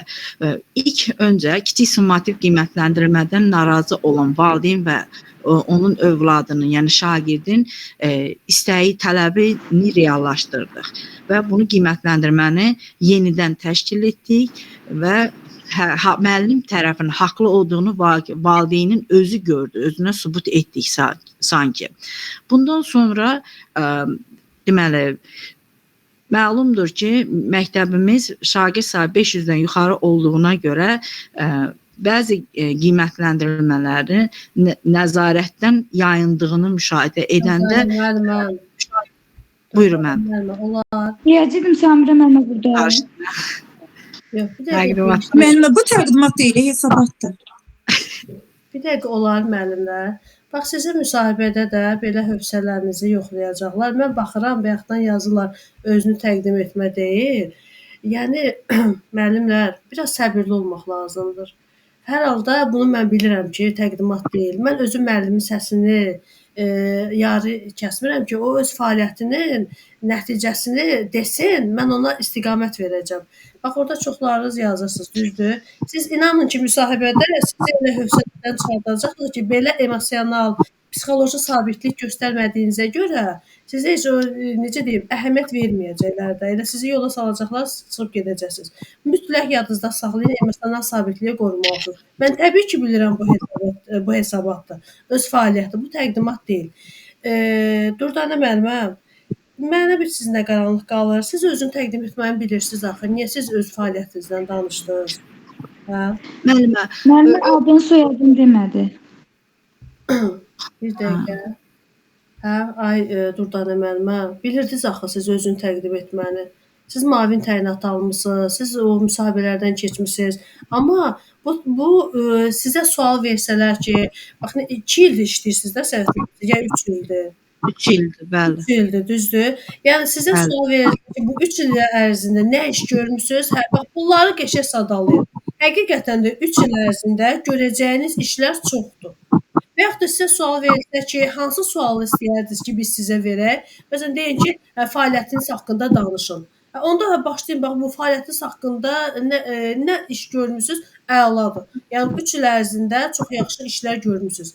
Amma özünüzü təqdim et deyəndə belə bu cür cavab sizi... Samirə müəllim, minimum özünü təqdim etmə neçə cümlə olmalıdır? 1 dəqiqə, 2 dəqiqə, neçə cümlə olmalıdır? Baxır sizin nailiyyətinizdən asılıdır da. Nə nailiyyətləriniz var, nə uğurlarınız var, görəcəyiniz işlər yox, bütün gördüyünüz işləri siz fəaliyyətdə deyəcəksiniz. Amma hansı işləri görəcəksiniz? Planınız nədir? Qısa şəklində. Yaxşı, Dürdanə müəllimə. Bəli. Ya siz bunu bilirsiniz. Sadəcə indi necə deyim, gedib bütün bunları eləmisiniz də, amma təqdim etməni düzəltməliyik. Yaxşı müəllimə. Oldu mənim. Təqdim etməni düzəltməliyik. Nailiyyətləriniz də çoxdur, məktəbi irəli aparmısınız. Belə bir kadrda təyinat almalıdır. Çünki canla başla işləyirsiniz. Burada digər müəllimlər sizi tanımır. Amma mən sizi çox yaxşı tanıyıram və bilirəm ki, siz o təyinatı alacaqsınız. Özüm sizi yarıda kəsmədim. Diqqətlə dinlədim ki, görün müəllimə bu 3 il ərzində nə iş görübdür. Və mən sizi 3 il ərzində sizi tanıyıram deyə, həqiqətən də mən sizinlə fəxr duyuram ki, bu işləri görmüsünüz. Amma müsahibə komissiyasının üzvləri sizi tanımır. Siz gedib bu cür onlara özünüzü təqdim etsəniz, deyəcəklər ki, müəllimə mənə diqqətlə qulaq asmır. BMT-də orada bir dəqiqə, zəhmət olmasa mikrofonları bağlayın. Enar müəllimə, bir də mikrofon bağlayın.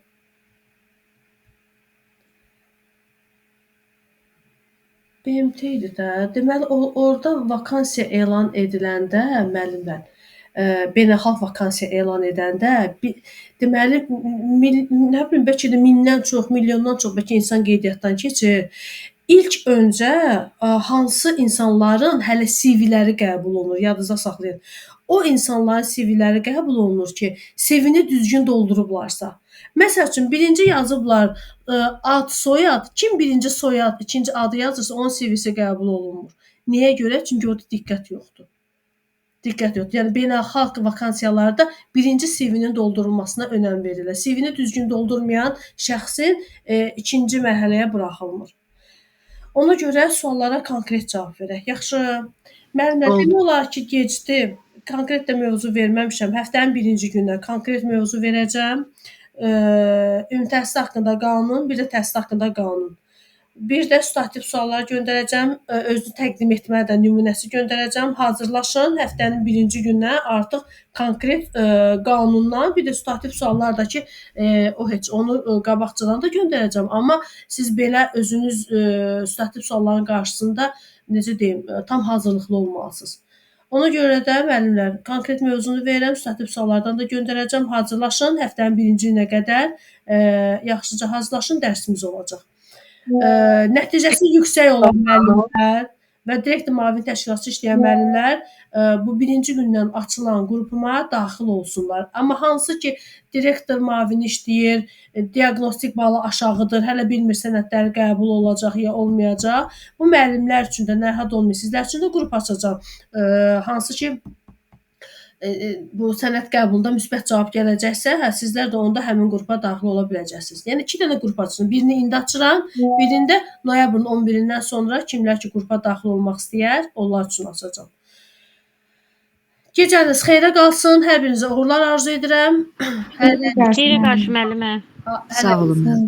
Sabahçı qruplarımda da dərsim var. Sabahçı dərsini də göndərmişəm. Ödənişli qruplarda özləri bilirlər. Amma bu yeni qruplarda isə dərslər dərs birinci gün olacaq. Yaxşı. Birinci gün olacaq. Yaxşı hazırlaşın.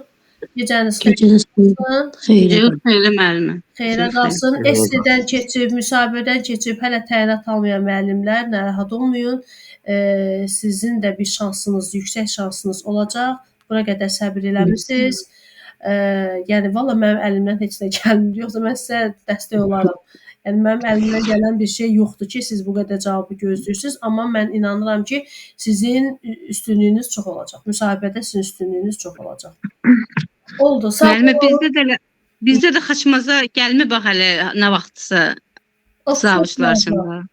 Mavinləri soruşursunuz. Mavinləri soruşursunuz. Mavinlər üçün. Yox, o hələ mavilərin işə qəbul hələ ki Dağlıq Şirvanda elan olunub. Hələ ki Dağlıq Şirvanda elan olunub. Gecəniz xeyrə qalsın. Kimin nə sualı olsun, şəxsimə yazsın. Hələlik. Sağ olun. Sağ olun. Hələ. Sağ olun.